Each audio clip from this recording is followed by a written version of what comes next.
আল্লাহর নবী কোনো চিন্তা করলেন না, কোনো চিন্তার কারণ নাই, কোনো চিন্তা করার কোনো কারণ নাই। বলতে লাগলো, ইয়া আবু বকর ইসনানে আল্লাহু সালিসুমা, হে আবু বকর তুমি চিন্তা করো না, চিন্তা করো না, যা তুই আসুক না কেন, যাই যা করুক না কেন, আল্লাহর নির্দেশে আমরা যাচ্ছি, কাজে আল্লাহ আমাদেরকে সাহায্য করবে। জোরে বলেন মারহাবা। জোরে বলেন সাহায্য করার মালিককে, আর জোরে বলেন সাহায্য করার মালিককে। এই যে আমরা ভুলে গেছি ভাইরা, একটু চিন্তা করেন। আল্লাহ পাক তারপর বলেছেন, এখান থেকে আপনার হযরত আবু বকর সিদ্দিক রাদিয়াল্লাহু তাআলা আনহু আর আল্লাহর নবী দুইজন যাচ্ছে। কোথায় যাচ্ছে? গর্তে কয়দিন থাকলো? 3 দিন। এখানে বিরাট ঘটনা আছে, আমার আলোচনার সময় নাই। তারপরে 3 দিন অবস্থানের পরে আল্লাহর নবী আবু বকরকে বললেন, আবু বকর আর দেরি করা যায় না, চলো চলে যাই, আমরা মদিনাবাসী আমাদের জন্য অপেক্ষা করছে। নির্দেশ হলো আল্লাহর, আর দেরি করা যায় না। এরা চলছে আপনার রাস্তার মধ্যে, মক্কা থেকে 130 মাইল রান করলো। জোরে বলেন কয় মাইল? 130 মাইল যাওয়ার পরে রাসূল সাল্লাল্লাহু 30 কিলোমিটার, 130 কিলোমিটার যাওয়ার পরে আল্লাহ রাসূলের গাটা শেষ হয়ে গেছে। আল্লাহর নবী আর যেতে পারে না। আবু বকরকে বলল, আবু বকর এমন একটু থামে যাও, আমি তো আর চলতে পারি না, আমি আর হাঁটতে পারি না, আমি না খেলে আর চলতে পারবো না, একটু খানার ব্যবস্থা করো। আল্লাহর নামে সামনের দিকে একটু তাকিয়ে দেখতে বলেন, একজন স্বাস্থ্যবান মহিলা আপনার কোদাইদের মুসাল্লাল, একটা তাবু, এটা বলা হয় কোদাইয়ের মুসাল্লালে, এই তাবুর পাশে একজন স্বাস্থ্যবান মহিলা বসে আছে। আল্লাহর নবী সেখানে যায়, মহিকার মহিলা, এই মহিলার স্বামী আপনার গরু বাছুর চারায়, ওঁট দুম্বা চারায়, বকরি চারায়। এই মহিলা তাবুতে বসে থাকে, আর তার স্বামী বকরি নিয়ে চারাতে গেছে, ওঁট দুম্বা নিয়ে চারাতে গেছে। আল্লাহর নবী সেখানে যে বললেন, এই স্বাস্থ্যবান মহিলাকে বললেন, আবু বকর তুমি একটু ডাক দাও মহিলাকে। বলল, মা ওই যে তোমার তাঁবুর পাশে একটা বকরি দেখা যায়, বকরি বাঁধা দেখছি, ওই বকরির একটু দুধ দহন করে খাবো, আমার তো আর শরীর চলছে না, তুমি দিতে পারো কিনা? কয় বাবা তোমরা কই থেকে এলে বাড়ি, তোমরা আর এক পাগল, আমার স্বামী বকরি টকরি নিয়ে গেছে, স্বামী তো বাড়িতেই নাই, আর যে বকরি দেখছো একটু অসল, অসুস্থ, অসুস্থর কারণে এক লিয়ে যাওয়ার পারে না, ওই তাবুর কাছে বান্ধা থুয়ে গেছে। কাজেই বকরি লিয়ে মহা বিপদ, ওই বকরি তো দুধ দেবে না, স্তন শুকে গেছে। আল্লাহর নবী বললেন, তুমি অনুমতি দিবে কিনা? হ্যাঁ অনুমতি দিলাম, আপনি দহন করতে পারেন, বকরির দুধ পান করতে পারেন। আল্লাহর নবী বললেন, আবু বকর যাও বকরিটা ধরে নিয়ে আসো। বকরিটা নিয়ে গেল, নিয়ে যাওয়ার সাথে সাথে বকরি একেবারে সুস্থ। জোরে বলেন মারহাবা। বকরি সুস্থ হয়ে গেছে, বকরির 2 ঠ্যাং পেছন দিকে সরে দিয়েছে। আল্লাহর নবী বললেন, আবু বকর তুমি দহন করো। আবু বকর দহন করা শুরু করলো, দুধ দুধে দুধে আল্লাহর নবী দুধ পান করলেন। আবু বকরকে বললেন, আবু বকর পান করো। ওই মহিলাকে বলল, পান করো, তোমার আর কেউ থাকলে পান করাও। তারপর বড় বড় মশক ছিল, কয় দুধটা তোমরা দহন করে নাও, এরপরে তোমরা পান করতে পারবে। আল্লাহর নবী আমিদেরকে না, আবু বকরকে নিয়ে তৃপ্তি সহকারে দুধ পান করার পরে আপনার কিছু মশকে ভরে নিলেন, নেওয়ার পরে আল্লাহর কাছে ফরিয়াদ করলেন। আপনার তাফসিরে আসছে, এইবার আল্লাহর কাছে দোয়া করলেন, ওই মহিলা যতদিন বেঁচে ছিল, ওই বকরি তার দুধ দিয়েছে, কোনদিন স্তনের দুধ শুকায় নাই। জোরে বলেন মারহাবা। আর জোরে বলেন আল্লাহু আকবার। আল্লাহ পারে কে পারে না। সম্মানিত ভাইরা, আমি আপনাদের কাছে বলছিলাম, ওই কথা আল্লাহ স্মরণ করে দিয়ে বলে, তোমরা জেনে রাখো, আমি আল্লাহ ওই আমার নবীকে ওই সময়, ওই কঠিন সময়, সেখান থেকে যদি আমি মক্কায় নিয়ে আসতে পারি, আল্লাহ যদি আমাকে এই ক্ষমতা দিয়ে থাকে, তাহলে কি আমি পারি না তবুকের যুদ্ধে আমার রাসূলের সাথে আমি যেতে তোমাদের কাছে কেন চাই? আমি তোমাদের ঈমান পরীক্ষা করতে চাই। জোরে বলেন কথা ঠিক কিনা? আল্লাহ কি পরীক্ষা করবে? আল্লাহ পরীক্ষা, বিনা পরীক্ষায় অটো পাস। অটো পাসটা কি করবেন? কি অটো পাস দরকার? অটো পাসের কি এমবিবিএস ডাক্তার, তার কাছে চিকিৎসা করবে? রুগী মারিয়া শেষ করে দেবে। কি করেন, কথা ঠিক কিনা? অটো পাস নেবেন না পরীক্ষা দেবেন? কি ধরবেন, পরীক্ষা দেবেন না অটো পাস করবেন? পরীক্ষা দিতে হবে। সমস্ত নবী রাসূল পরীক্ষা দিয়েছে। আমার রাসূলের কাছে একদিন আল্লাহর নবী বললেন, এই পরীক্ষার একটা ঘটনা আমার সাহাবীদেরকে শোনায় দাও। শুনে বলেন আল্লাহু আকবার। শুনবেন, ঘটনাটা শুনবেন। ঘটনা জানেন কিন্তু আমি বলবো। কি শুনবেন, কি আলোচনা শুনবেন? একটা ঘটনা শুনেন, না শুনে কি করবেন? প্রধান বক্তা নাই আইজুলক দিয়ে এখনো আসেনি, এখন ব্যাখাদাত করে শুনেছেন। কি করে এখনই যদি আসে কয় যেটা তাড়াতাড়ি নামেন, এটা ব্যাখাদার। আমরা হলো ব্যাখাদার বক্তা। কথা বলতে পারছেন না? দেখেন আল্লাহর নবী সেই মূসা আলাইহিস সালামের সময়কার একটা, ঈসা আলাইহিস সালামের একটা ঘটনা সাহাবীদেরকে জানায় দিলেন যে একটু পরীক্ষা করতে চাই আমি। জিব্রাইল করলে বললেন, জিব্রাইল তুমি পৃথিবীতে যাও, যে তিনটা লোককে একটু পরীক্ষা করে যাও।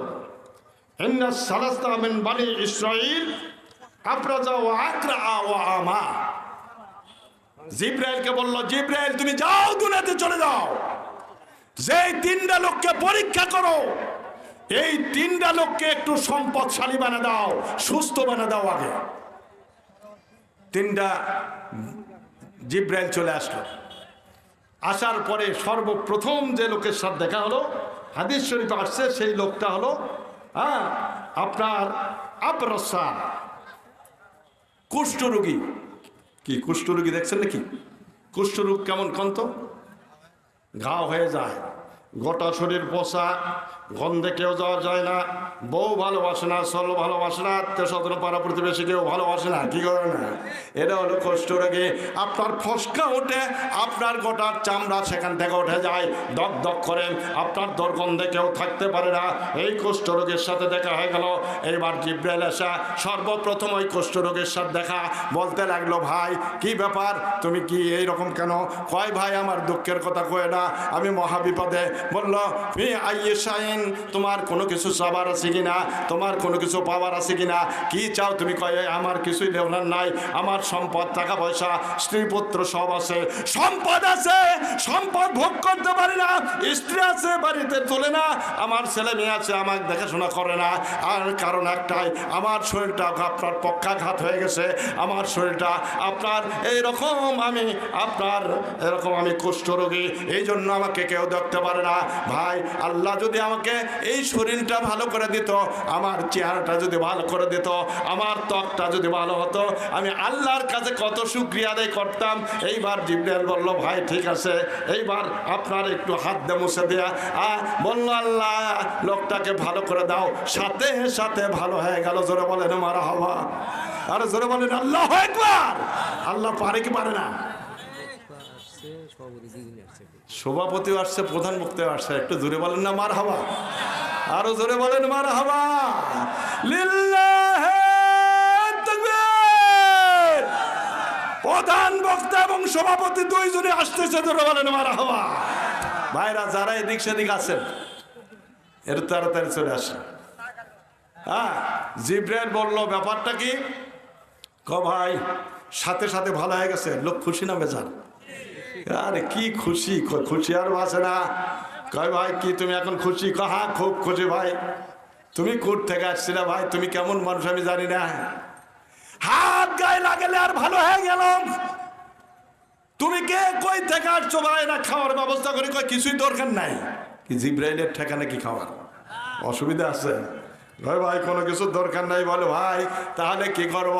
কয় ভাই আমি আর একটা না তোমার উপকার করতে চাই। বলে কি? তুমি কিছু চাও নাকি? তোমার তুমি কিছু লাগবে, কিছু লাগবে তোমার? পিয়াইয়ে সাইন কোনো কিছু চাও তুমি?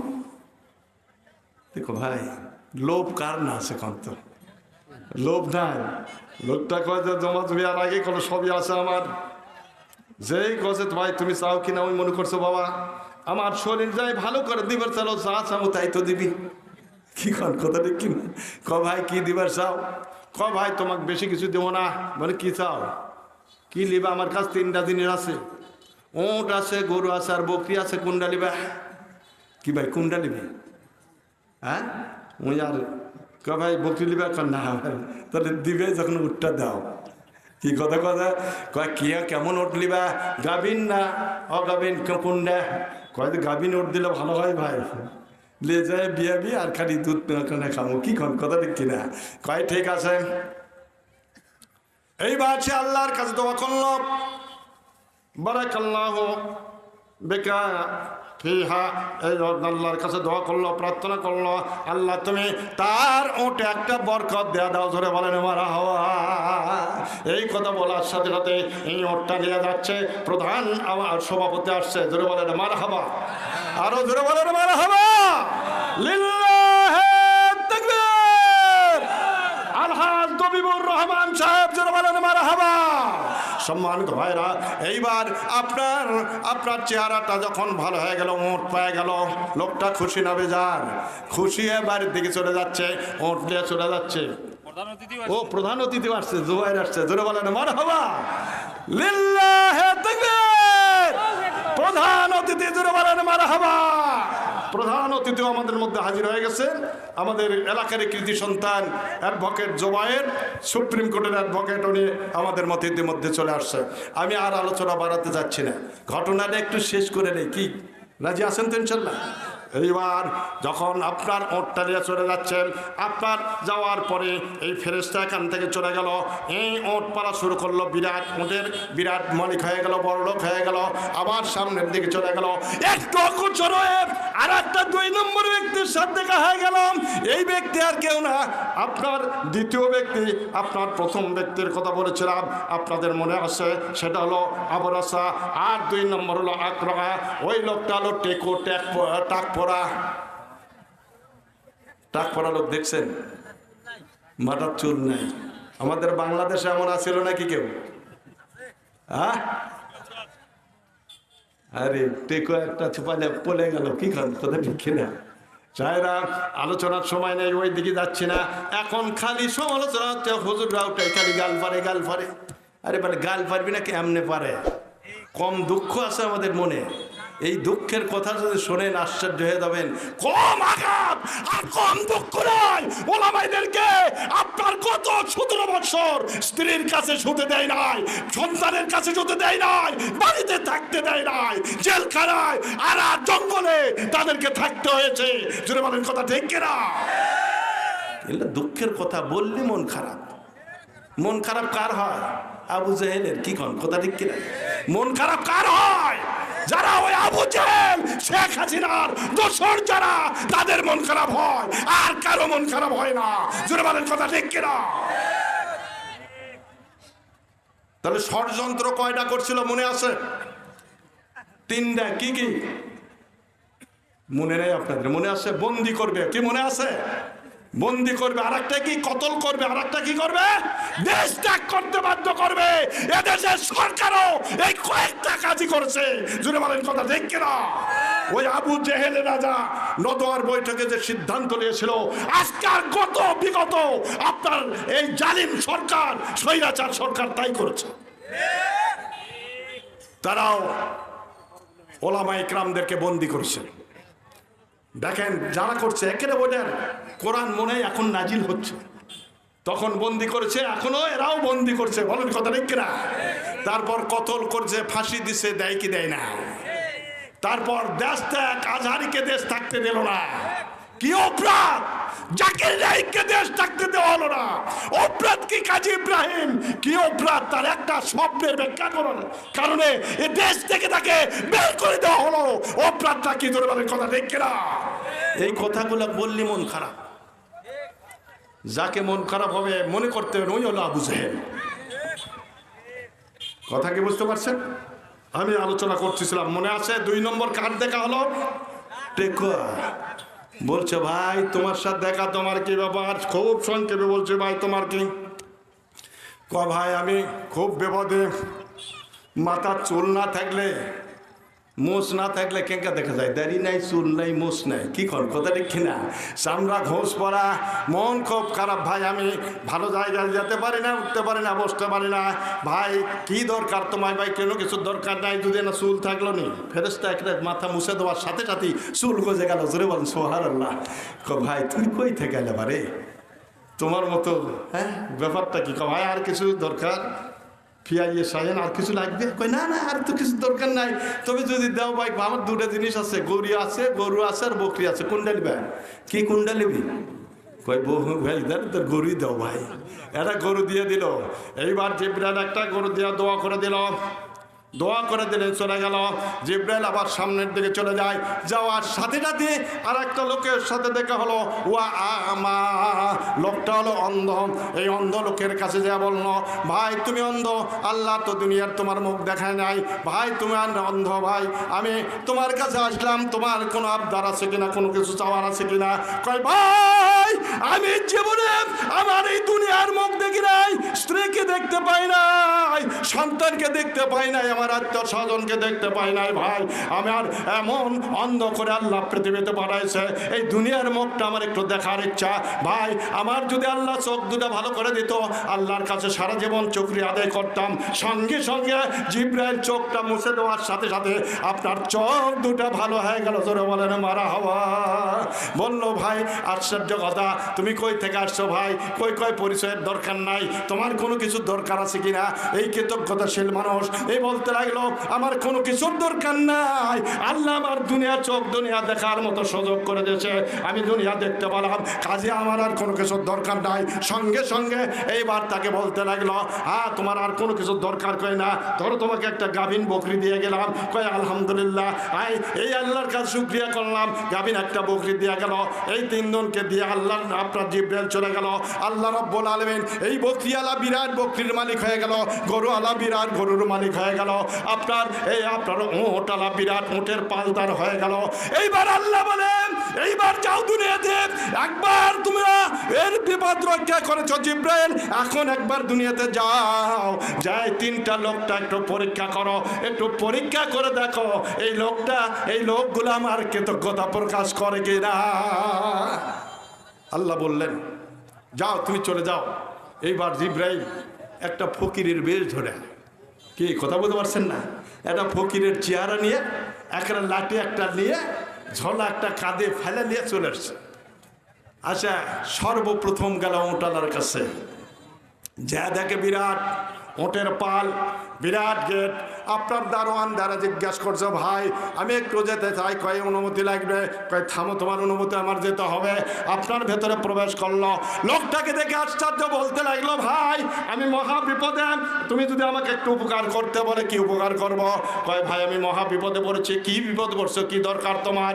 কয় ভাই তুমি মেহেরবানি করে তুমি যদি তোমার উঁট থেকে একটা উঁট দিলা, এত বিরাট পাল, উঁটের পাল, তোমার একটা উঁট যদি আমাকে দিলা নি, তাহলে আমার বিপদ রক্ষা হতো। কি ভাই এর কম কথা নাকি? এ শুনে তো আশ্চর্য। কয় বেকুব, তুমি উঁটের নাই দুধ 1 কেজি নিবার পার না, 2 কেজি নাই 5 কেজি নাও, তোমাকে উঁট দেওয়া লাগবে। এই উঁট দেওয়া হবে না। কি কথা বলতে পারছেন না? ওই করে দে ভাই, আমি বিপদে পড়ছি বারে। কে যাচ্ছে কোন তো আছে কে? জিব্রাইল বলছে ব্যাপারটা কি? কয় না উঁট দেওয়া যাবে না। কয় ভাই অনুরোধ করছি, দেখো আমি বিপদ থেকে রক্ষা হয়। কয় না উঁট দেওয়া যাবে না। সঙ্গে সঙ্গে এইবার বলল, ভাই তুমি একটা উটের দুধ খেতে পারো? হ্যাঁ শেষ করে দিচ্ছি। কি কথা কি বলতে পারছেন না? আমাকে একটু সার দাও। কয় যে না না, এটা সম্ভব না, তোমাকে দেওয়া যাবে না। এইবার সে বলল, ভাই তোমাকে একটু চেনা চেনা লাগে। বলে তুমি তো কে? তোমাকে একটু চেনা চেনা বলে কে? কেমনে চিনলা তুমি? তোমার বাড়ি কোথায়? তার দরকার নাই, কিন্তু তোমাকে চেনা লাগে। তোমার তো যে তুমি তো কুষ্ঠ রোগী ছিলা, তোমার ঘা হয়েছিল, সেই মানুষ না তুমি? ওখানে মনে করে দিচ্ছে। কি কথা, তোমাকে চেনা চেনা লাগে। না কে কও তুমি? আমার ঘাও কোন দিন? আমার চেহারা তো টসটসে চেহারা। কয় না না, খেয়াল করে দেখো, তোমার তো টোট কিছু ছিল না। কয় তুমি সেই লোক কিনা? কয় না না, অস্বীকার যখন করলো। এইবার বললো, তাহলে তুমি যদি না দাও আমি তোমার কাছে দোয়া করবো, তুমি যে অবস্থায় আসলে সেই অবস্থায় যাবে। তোমার ফকির আসা কি দোয়ারে, যা পারো কর, যা।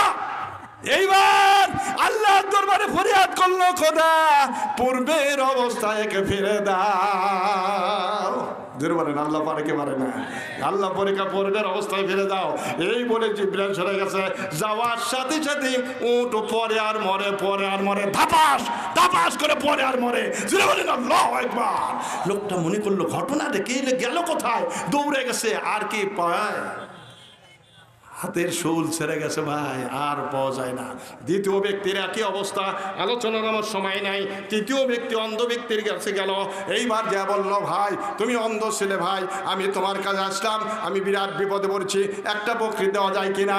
এই তৃতীয় ব্যক্তি বলতে লাগলো, ভাই একটা না দুটা না, তোমার যা লাগবে নিতে পারো, আমার কোনো সমস্যা নাই, আমার অন্ধ মানুষ ছিলাম, আমাকে আল্লাহ চোখ এত সুন্দর করে দিয়েছে, ভাই তুমি বকরি চাও, তুমি আগে খাওয়া দাওয়া করো, তুমি মেহমান মানুষ, আগে খাওয়া দাওয়া করো, খাওয়ার পরে কি চাও। এইবার জিব্রাইল বলো, আমার দরকার নাই, দরকার নাই, আমি তোমাকে পরীক্ষার জন্য আসছিলাম। ধরে বলেন মারহাবা। সম্মানিত ভাইরা, আল্লাহ পাক পরীক্ষার জন্য আপনাকে আমাকে পাঠাইছেন। সম্পদ আপনার আছে, আপনার কাছে থাকবে, কিন্তু আল্লাহ পরীক্ষা করতে যান। সম্পদ আল্লাহ রাস্তায় ব্যয় করলে আপনার সম্পদ হেরে যায় না, নষ্ট হয় না। আপনার সম্পদ মানুষের থেকে আপনার নগদ যতই দান করবেন, আপনার সম্পদ বেড়ে যাবে।